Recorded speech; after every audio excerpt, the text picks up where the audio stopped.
मार के तो मशहूर लाल नेनुआ सतलाल है। चल भैया कैसे तैयार? 100 रुपये किलो, 100 रुपये किलो। ये बड़ी अच्छी बात कही आप। कितना करना चाहिए? 5 किलो में। अच्छा देखो तो लाल दही है कि हम कितना 1 किलो। 1 किलो लेते जाओ, पैसा फट फट चलेगा हमरो। पैसा ही पैसा होगा।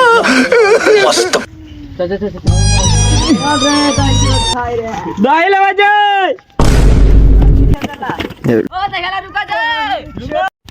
हाँ हम रुके वाला है। दहिया में तो केलवा मिल मिल पकड़ो आज भी तो हम मार के पीट देती थी।